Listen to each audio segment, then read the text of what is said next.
Pregunta: ¿qué necesitamos para ir a la vida eterna? Y es bien sencillo responderlo porque está en las últimas palabras del Evangelio.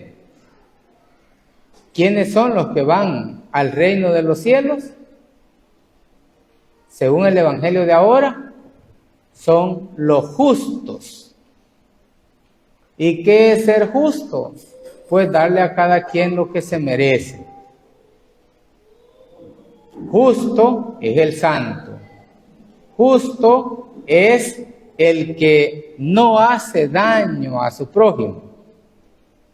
Ese es el justo y el que tiene derecho de ir al cielo. Yo he venido diciendo desde hace algunos domingos que hay 4 cosas que yo pienso que con esas cosas nos podemos salvar. 4 cosas. La primera, ir a misa con frecuencia y comulgar. No solo ir, que ya es bastante ir a misa o venir a misa, pero hay que comulgar, porque Jesús dijo que el que no come mi cuerpo ni bebe mi sangre no vive de verdad. Pero, pues entonces hay que ir a comulgar. Alguna gente, fíjense que en la ignorancia y quizá culpa nuestra, como sacerdotes, hacen excursiones a Esquipula. Allá comulgan, porque como allá el padre no las conoce y no hay problema, piensan que el problema es conmigo o con la gente aquí que saben que no son casados, que viven una vida como ellos quieren. Entonces, y allá voy a comulgar, entonces no hay problema porque ya comulgué y al comulgar pues tengo la vida eterna. Entonces no es así, porque lo otro que hay que estar a cuentas, bueno, y saber, ¿verdad? Que en la primera carta a los Corintios, capítulo 11, versículo 17, nos va a decir que hay que examinarse primero para ir a comulgar. ¿Sí? Porque el que come indignamente el cuerpo y la sangre de Cristo, ¿qué es lo que le pasa? Dice, come y bebe su propia condenación. Y no queremos eso. Pónganse a pensar el mismo efecto, es decir, otro efecto tiene la comunión que sirve, dice en la secuencia que dice, ¿qué efectos tan diferentes tiene la misma comida? Es decir, el mismo pan, el mismo vino, el mismo cuerpo y la sangre de Cristo. Al comerlo indignamente se vuelve en contra de nosotros. Es decir, nos va a estar echando en cara nuestros pecados y estar comulgando así es un problema. Por eso la Iglesia reconoce el inmenso amor que el Rey de Reyes y Señor de Señores nos tiene cuando de su costado salieron los demás sacramentos, de sus labios también. Y está el otro sacramento. Así como digo que hay que frecuentar la Eucaristía, también hay que frecuentar la confesión. La confesión. Mire, la Iglesia Católica bautiza a los niños. Y ese sacramento lo limpia de todos los pecados. Y especialmente el pecado original. El niño ¿tiene culpa de ese pecado, del pecado original? No, pero es como herencia.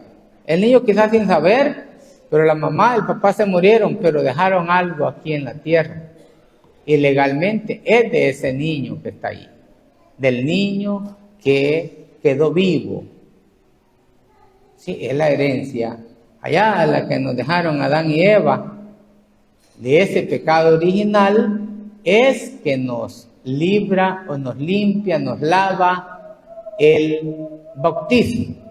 Sí, pero después del bautismo, como seres humanos, nos equivocamos. Nos equivocamos y nos equivocamos mucho. Entonces, Cristo también nos dejó el sacramento de la confesión. Cuando uno se siente sucio por el pecado, entonces va ante el sacerdote autorizado por la iglesia y se confiesa.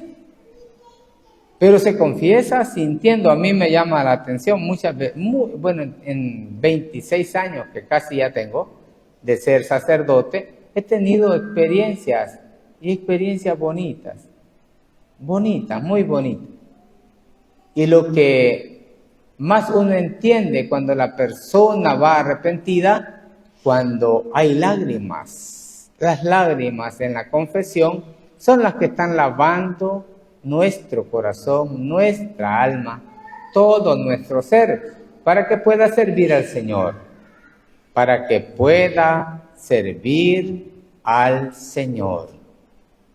Entonces la situación se vuelve bonita, ¿sí? La iglesia ya nos regala dos, la Eucaristía y la confesión.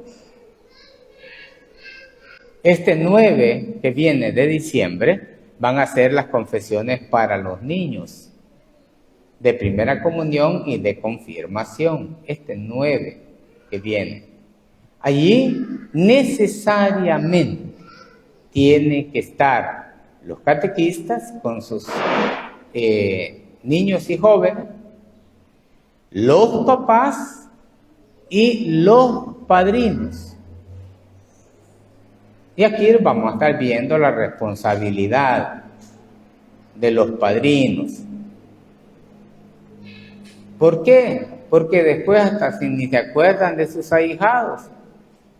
Y no está en darles cosas, sino en darles testimonio. Porque con eso es que le van a hablar a sus ahijados, con el testimonio de vida. Entonces, si los catequistas no sabían, pues se lo recuerdo. Papás y padrinos y todos los catequistas con sus niños, ¿verdad? Por el bien de todos. Qué bonito fuera que los primeros que se confesaran fueran los catequistas. Seguido, los papás. Tercero, los padrinos. Y por último, cuando ya han dado el testimonio, que comiencen los niños a confesarse. Eso sería ideal, que así fuera, que pudiéramos ver desfilar a todos los catequistas, a todos los padres de familia. Que hay un problema, fíjense, hay un problema. En la vida de la fe, normalmente los papás se corren, los papás, las mamás no, pero los papás dejan solos a sus hijos. Son casos raros que los papás acompañen la fe de los hijos. Pero hay casos muy bonitos, ¿verdad? Cuando el papá da testimonio. Entonces, los papás tendrán la oportunidad de hacer valer aquello que prometieron en el bautismo de sus hijos. Cuando dice que les van a ayudar a crecer en la fe. A crecer en la fe. Eso es importante. Entonces, las dos cosas que ya dijimos, el frecuentar la Eucaristía, la misa y comulgar, acordándose que hay que estar en gracia para poder recibir a Cristo. Y para eso necesitamos la confesión. Hay un canto que a mí siempre se me viene a la mente, que yo lo escuchaba más antes. Dice, si la gracia del bautismo has perdido, pecador, puedes recobrarla haciendo una buena confesión. Eso es importante. Lo otro es la oración. La oración. No está en que el niño se aprenda las oraciones, sino en que el niño sepa que a través de la oración tiene ese diálogo con su Padre Dios, con Jesucristo, con el Espíritu Santo, con María a través del Santo Rosario, con los santos, así, y hacerlo de corazón, la oración. Si dejamos la oración, entonces pasa una situación. La planta se seca cuando no se le echa agua. Así pasa cuando nosotros dejamos de orar. Nuestra fe se va perdiendo. Si ya cuando le dijeron a Jesús, aumentanos la fe, ¿qué les dijo Jesús? ¿Qué fue lo que les dijo? A ver, ¿quién sabe? Les dijo algo que yo pienso que los ha de haber dejado asustados. Les dijo, si tuvieran, y que no tenían, fe, aunque sea como un granito de mostaza, pequeñito, ni se ve en medio de la mano. Pero si tuvieran fe, al menos como un granito de mostaza, le dirían a ese árbol frondoso, quítate de aquí y plántate en el mar, y los obedecería. Miren qué tremenda la fe, ¿sí? Pero esa fe se alimenta con la oración, y por eso la oración es necesaria. Pero también hay otra razón para llegar a las 4, el ayuno. Yo preguntaba ayer, levanten la mano, les dije, los que han hecho ayuno y oración por un hijo que está en peligro, un hijo que está enfermo, levanten la mano los que han hecho al menos ofrecido un ayuno de 6 a 6, de 6 de la mañana a 6 de la tarde, sin comer ni beber nada, y estando en oración. Solo un señor levantó la mano, ¿verdad? Solo uno. Y los demás por ningún lado, ¿verdad? Sí, es bastante seria la situación. No habían hecho oración y ayuno. Oración sin más. Si pregunto, sí, ¿verdad? Todos los días hacen oración. Ojalá y así sea. Pero ayuno. ¿Y cómo comenzó Jesús su ministerio? Yéndose al desierto. En el desierto solo hay, en el día calor insoportable y en la noche frío insoportable. Y para allá se fue. ¿Cuántos días y cuántas noches Jesús? 40. Vean ustedes que nos gana Jesús, por mucho que nosotros hagamos. Nunca vamos a decir, ya hice 40 días y 40 noches de oración y ayuno. Y entonces, cuando una gente le llevaron a un muchacho para que le sacaran un demonio, no se lo pudieron sacar los apóstoles. No se los pudieron sacar. ¿Qué fue lo que pasó? Ya se estaba volviendo como una fiesta, humillando a los apóstoles, diciéndoles, no pudieron sacar el demonio. En ese momento dije que Jesús iba apareciendo. Y al solo que lo vieron, inmediatamente cambian los papeles. Porque cuando ya vemos a Jesús, el milagro está cerca. Entonces, ¿de qué están discutiendo? Dice Jesús. Y el papá levanta la mano, mira, le hemos traído a tus apóstoles a este hijo mío, porque tiene este problema, está poseído por un demonio, pero no han podido con ese demonio. Y Jesús lo sacó después de todo, diciéndole unas palabras que son bastante significativas. Y ahí entendemos el por qué los apóstoles no pudieron. Les dice, espíritu sordo y mudo, sal de este hombre. Tuvo que salir. ¿Por qué no lo escuchaba a los apóstoles? Porque el demonio era sordo y mudo. Por eso no podían. Por más que le hable a un sordo, yo me acuerdo que yo veía a un señor bien paradito, muy cuidado, y tenía 11 años de que se le había muerto la esposa. Entonces yo fui a visitar a los enfermos, y cuando ya lo vi a él que estaba sentadito en una piedra, les dije a los que andaban conmigo, retírense, lo voy a confesar. Y comienzo, Ave María Purísima, y el Señor se me quedaba viendo. Y volvía yo, Ave María Purísima, y el Señor solo se me quedaba viendo. A la tercera, Ave María Purísima. Disculpe, Padre, ¿verdad que usted quiere que yo me confiese? Pero yo no le oigo nada, yo soy sordo. Amén. Pero después me dijo algo que me hizo reflexionar. Me dijo, pero Padre, lo único que le digo, que desde que mi esposa me dejó para irse con el Señor, yo le sigo siendo fiel. Y sueño con que un día voy a llegar al reino de los cielos a estar alabando a Dios con ella. Mire, no es fácil una reflexión y decir, inmediatamente, Padrecito, ¿y usted cómo está con su fidelidad a Dios, al que le debe fidelidad? ¿Cómo está con la fidelidad al pueblo, que también se merecen respeto? Y entonces fue buena reflexión. Como otra señora que llegó, va ya con los santos óleos, hacerle la unción de los enfermos y todo.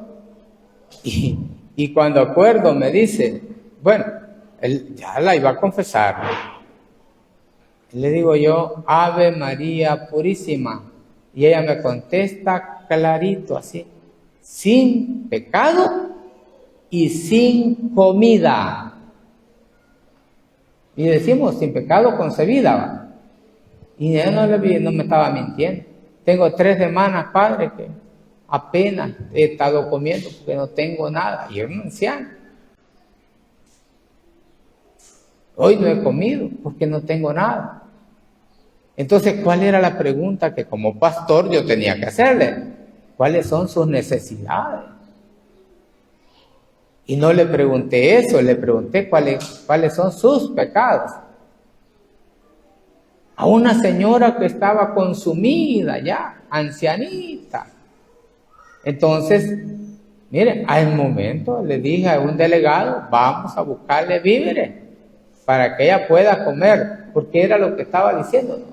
Mucha gente está muy necesitada y no cumplimos con la primera pregunta que nos va a hacer el Señor. Tuve hambre y me diste de comer. Entonces, es los pobres, es donde Cristo se identifica plenamente. ¿Por qué nosotros no pudimos, salvarnos? ¿Por qué no quisimos compartir de lo que teníamos con los más necesitados? Eso es. Y el Rey de Reyes lo dijo, el Señor de Señores lo dijo. Entonces, es la situación de donde tenemos que ver nosotros. ¿Hasta dónde está nuestra vida cristiana? Nuestro testimonio ante los demás, ante el mundo, ante Dios. Podemos engañar al mundo. Incluso estos ornamentos pueden engañar. Creer que solo las alitas le faltan al Padre Antonio Confesor parece para el cielo. Y algunas veces necesitado de conversión diaria. ¿Sí? Así que el reto es grande, es grande. Ayer contábamos una media historia en el retiro que estuvo muy bonito. Les contaba una historia de un matrimonio. Ya no, el esposo no amaba a la esposa y quería matarla. Eso es lo que quería, matarla. Ya no la quería deshacerse del problema. Y entonces fue donde su papá y le dijo, papá, yo ya no soporto a mi esposa y la voy a matar. pero quiero que me ayudes, papá. Y el papá le dijo, con todo gusto, hijo, no hay problema. Yo te ayudo. Yo voy a conseguir el veneno y tú se lo vas a ir poniendo todos los días en la comida para que se muera a pausa, que se muera. Pensando en un mes, ya va a estar muerto. Magnífico, papá. Y el papá le dice, pero me tienes que prometer algo. De aquí en adelante la vas a tratar bien, como que si fueras novio. Porque de verdad, los novios tratan bien a las novias, ¿verdad? Después el problema. Entonces, bueno, ya todos los días, bueno, el Señor le llevó un botecito con un polvito que le dijo, le vas a ir echando así. Todo, en toda la comida, en lo que ella se descuida, tú le echas el veneno. Está bien, papá, pero me la vas a tratar bien de aquí en adelante. Pues la historia dice que cuando él tenía ya una semana para cumplir el mes, se va para donde el papá y le dice, papá, yo no quiero que mi esposa se muera.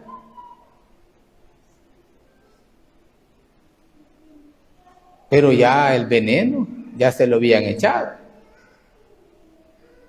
Y le dice, papá, ¿cómo hacemos para sacarle el veneno? Y el papá le dice, hijo, el veneno lo andabas tú.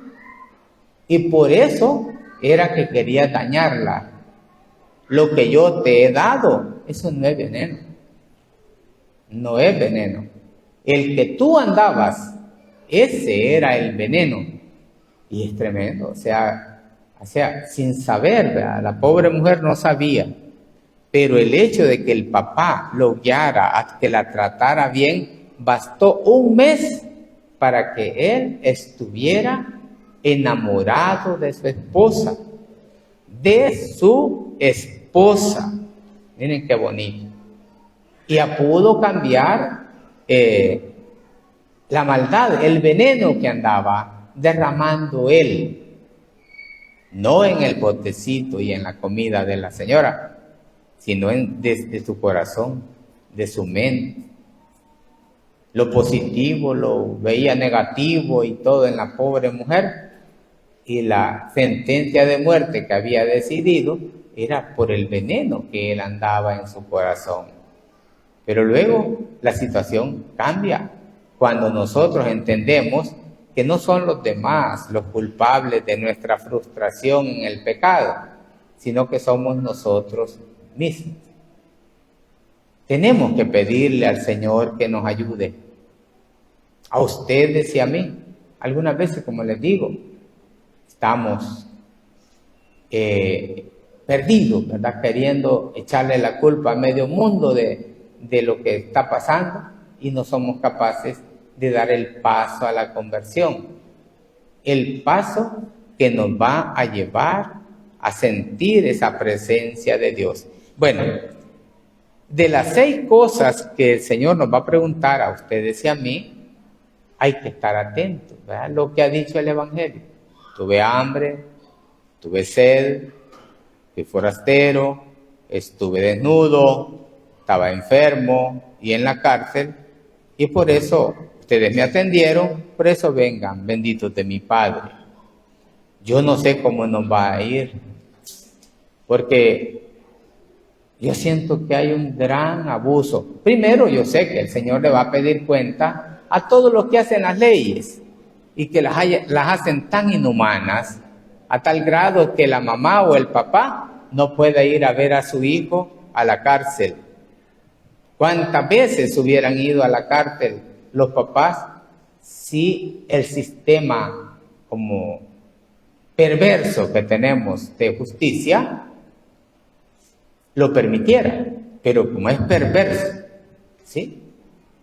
Sencillamente a mí me dolía ver a madres campesinas en las Bartolinas, en las puertas, ¿verdad? En los portones de la Bartolina de la policía, preguntando por sus hijos.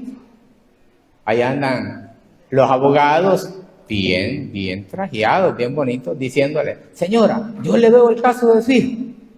Mire, está enfermo, yo le paso la medicina. Y todo eso, sí. Pero tiene que darme tanto. Y yo le reviso el caso, mintiéndole descaradamente a la pobre gente pobre, que ni saben de lo que están hablando. Lo único que saben es que adentro está su criatura, pero no la puede ver. Esa es una tortura de los malvados que hacen las leyes, una tortura para la gente más débil, los más pobres. Sí, porque para ir a ver a alguien a la cárcel hay que pagar. Hay que pagar. A una persona le cobraron $1,500 para que lo fuera a ver 1 hora a su esposo. Y si lo quiere venir a ver en Navidad, ya estaba cerca el año pasado, va a dar otros $500. La señora pues pidió consejos a unos abogados. Los abogados le dijeron: señora, si tiene los $1,500, dérselos y vaya a verlo. Aquel la necesita. Y bien interesante.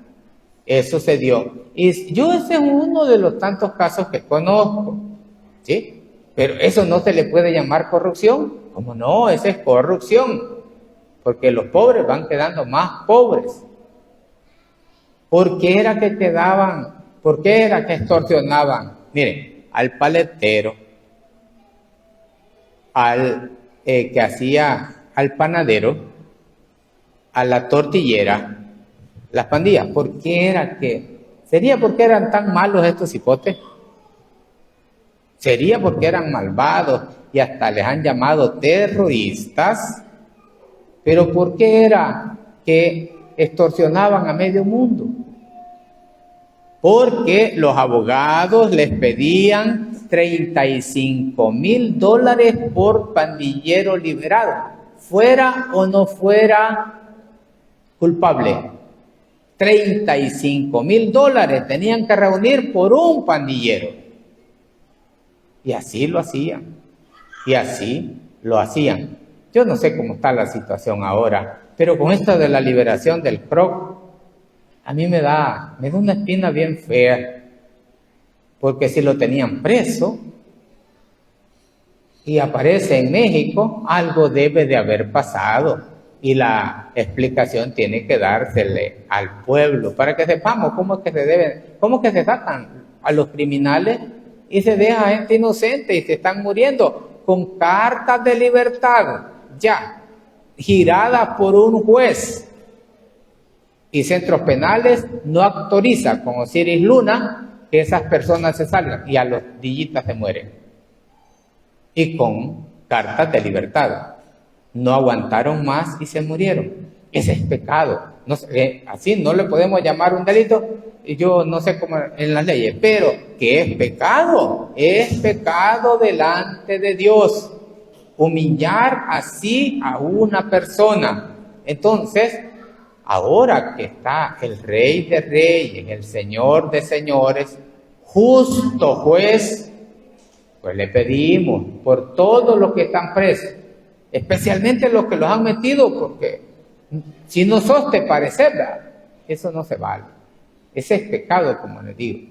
Así es que tenemos que pedirle al Señor, porque es una de las preguntas que nos va a hacer el Rey. Estuve en la cárcel y viniste a verme. ¿Cuántas veces hemos ido a las cárceles? No ver un familiar, ¿verdad? Porque eso, pues algunas veces por obligación, sino visitar las cárceles, solidarizarnos con ellos con la oración, sentir, como dice San Pablo, piensen en los presos como si ustedes mismos estuvieran presos con ellos. Pero mientras no nos toque a nosotros, pues en algo andaba y por eso está preso. Yo me pongo a meditar, o sea, en todo lo que está pasando y yo pienso que son abusos y que esos abusos se van a tener que pagar tarde o temprano delante del tribunal de Dios. El Rey nos enseña qué es lo que se debe de hacer como Rey, ¿verdad? Dice ese Rey: yo mismo iré a pastorear mis ovejas. Les voy a buscar pasto. Las voy a defender hacia donde se hayan ido. Pero Él En Jesús, Dios cumple su promesa. Y le pedimos a Él que venga a nuestra miseria humana, que venga a nuestros corazones, a nuestra mente, a nuestra alma, y nos haga más humanos para sentir el dolor de los demás y poder vivir una vida cristiana como el Señor manda. Pongámonos de pie.